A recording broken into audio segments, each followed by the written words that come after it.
What up, people? Just hopping on to have a quick wrestling rant. Oh man, this week I want to talk about. Well, today I want to talk about last week's Raw, last week's Dynamite, last week's Smackdown. I couldn't do Collision. I couldn't do it. I just couldn't do it. And if I couldn't do Collision, I won't do a Rampage. That won't happen. And this week's Raw, and this week's Dynamite. The Smackdown hasn't come on yet. I'll review that later. But just want to talk about the last week's Raw. Last week's Raw was all right. The biggest highlight for me was when Drew came out, cut his promo on what he did to CM Punk on that Smackdown. So that was pretty good. I enjoyed that. The wide stuff, I mean, it's okay. I just hope it don't take over the show and engulf too many people. The supernatural murdery stuff, I'm like, okay, but let's not take up too much of the main roster with that stuff. That's pretty much it for Raw. It was standard stuff. Oh, and side note, I did watch NXT. I watched that the last 2 weeks too. NXT the week before.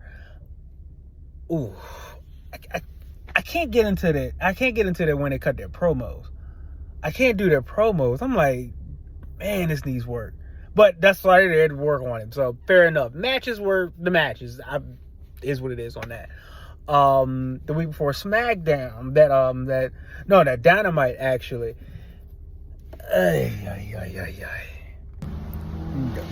That Dynamite match with Moxley and Jericho and them other people who I don't know who they are.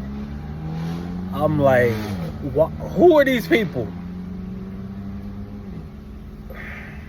That was by far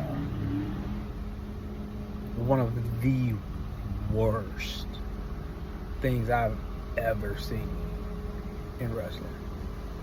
That match made no earthly sense. I don't know what they were trying to do or trying to accomplish, but man, that wasn't it. Ooh. Jesus, that was bad. And the Young Bucks cutting their that's how that week's Dynamite was. I'm like, after that it's a wrap. I'm not interested in Mercedes and her promos. They seem so forced. It seems forced. Like it doesn't come off natural. It is not natural. It's so forced. And her Mercedes, her matches aren't the worst. I've seen far worse matches, but her promos, man, I'm like, what are you doing here? This just seems like so forced and like not the way people talk naturally. It just doesn't seem that way. That was at Dynamite, and that was at with Smackdown. They welcomed Jacob Fatu into the Bloodline, which was crazy because Money in the Bank, all those matches happened, whoopity whoop. But hey, man, it was all about Jacob Fatu and him getting in. And what ended up happening was that boy. That was the fact that Paul said, "You are not my tribal chief." They put him through a table. Man, for Paul to be his age, his size, taking a bump like that, willing to take a bump like that, that speaks to that man and how much he loved business. Because he took a bump like that through a table at his advanced age. Boy, I tell you, that's incredible. And everybody's waiting. When's Roman coming back? That's my question. When is Roman coming back? And so that was SmackDown and all in all. Anything that was important in SmackDown, that was the most important part about it to me. There was an AEW pay-per-view this past weekend, Forbidden Door. I looked at the time slot on it. That thing like it was gonna run like 5-6 out. No, I'm out. No. I don't want to see people fall down that long. I don't want to see people. And as much as I love wrestling, I can watch it, but not like that, man. Not for that duration. Not that length of time period. That's too much. Now, I did get a link to a couple of the matches that I wanted to see. I did see Swerve and Ospreay, which was a good match. Like I figured it would be, because they both do good stuff. So I figured that match would be good. The other match that I watched, it was, because I just watched two. It was Ospreay and Swerve. And what was that other match that I looked at? Shoot. Because I was not looking at anything with the Bucks. I wasn't looking at Jack Perry. Don't care. Shoot. What was that other match? I can't remember the other match, because it wasn't bad, but I don't remember it. But yeah, main highlight was Swerve and Ospreay. Best match on that card. Best match of the night. Of that program. Even if I haven't seen the rest of them. One, I don't know who these people are. And they do those little goofy stuff they do in New Japan, where they start just slapping each other and not act like it don't hurt. They do those little forearms where they don't touch each other. Ugh. It just looks bad. I mean, I know they're not, out to really hurt each other, and that's cool, and I don't want to really hurt each other. It's entertainment. But at the same token, I'm like, it just looks so bad. I mean, someone throwing a forearm, it's like almost a foot away from them. I'm like, what are we doing here? And yeah, so that was my extent of Forbidden Door. Then Raw, the following Monday, right? Raw the following Monday wasn't bad. The Wyatt stuff again.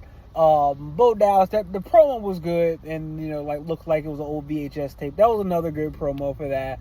The match on SmackDown, hey, match were matches. Not bad all in all. Not too bad.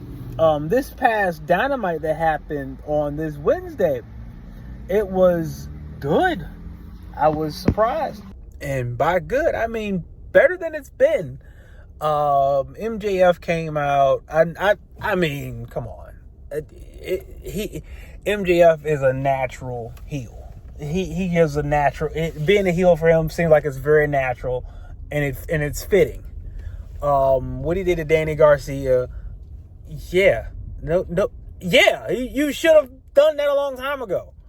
I don't know why he's feuding. I feel like him and Ospreay and Swerve, those are the matches that make the most sense, because they're champions, and MGF is already over with the crowd, and so are those two. So why not put the big stars together to draw the big crowds, the big money, the people that would put eyes on the product? Because I promise you, as a wrestling fan, the Young Bucks suck. Jack Perry sucks. Hangman Adam Page sucks. His finisher looks so stupid. Man, that finisher looks dumb. His match he had with Jeff Jarrett, and now I've been a Double J fan for a long time. I remember the promos he used to cut when he used to have the little country music entrance. He's had the light up glasses. His J-A-R-R-E-T-T, Jeff Jarrett. I remember that. That's J-E-F-F-J-A-R-R-E-T-T, Jeff Jarrett. I mean, I remember those promos he used to cut. But I felt bad for Jeff Jarrett, for him having to do a job to Hangman, because he sucks. Hangman sucks. He sucks. I mean, the women match. Oh Lord, I don't know that those women matches are just god awful. I mean, and then the matches are god awful. I mean, they're just like waiting to do stuff. They're waiting around to do stuff. And Willow Nightingale, she had a match. I forget against who. Those people's names don't stand out to me that much, but her match, while it wasn't terrible, it still looked really. It looks like okay, I'm waiting for you to do this. Okay, you did your thing. Okay, now it's my turn to do my thing. Like it's no flow to it. It's like they don't know how to put the match together, make it sound like it's a natural progression of the, okay, we're going to do this, we're going to do that, we're building to something. It's no progression. It's just, okay, I'm going to do stuff. I'm going to do my stuff, you do your stuff. Hopefully our stuff looks good. It usually doesn't. It usually doesn't. And the Owen Hart tournament, this is my opinion. To me, it's in bad taste. Sorry. It's just in bad taste. The Owen Hart Invitational, whatever they want to call it, it's in such bad taste because I'm like, all right now, come on. Owen Hart was a phenomenal wrestler, and at the time, Owen Hart knew how to tell stories when he wrestled too. It wasn't just about doing high spots and cool moves and stuff like that, and getting pops from the crowd. No, Owen Hart told stories. One of my favorite matches of all time is when Owen Hart fought Brett. They put on a clinic. It was a phenomenal match. It was one of the best matches, period, between brothers. And they knew how to work. They told a story. It was great. Having a Owen Hart tournament in AEW, I don't get it. I don't get it at all. And I think it's ill-fitting. My only real gripe with AEW this past Wednesday was, well, two, really. It was when MJF did his full-fledged heel turn, which he needed to do. When he did his heel turn, beat up Danny Garcia, busted him open. Why was the other guy bleeding too? He knocked I don't remember his name. He knocked him off the apron. He bleeding. Danny Garcia bleeding. They both didn't need to bleed. It took away from Danny Garcia bleeding. They both didn't need it. I mean, you either Danny, you were in the ring. You had the match. You had the match with Ospreay, which was a fine match. It was nothing too bad, except for when he started dancing on him. He did those little goofy forearms and stuff, and they started no selling. Like, all right, now it's like I'm playing. Like I'm playing a wrestling game on PlayStation or something. They just bouncing around doing stuff. But yeah, I didn't get why two people needed to bleed. And the Jericho stuff.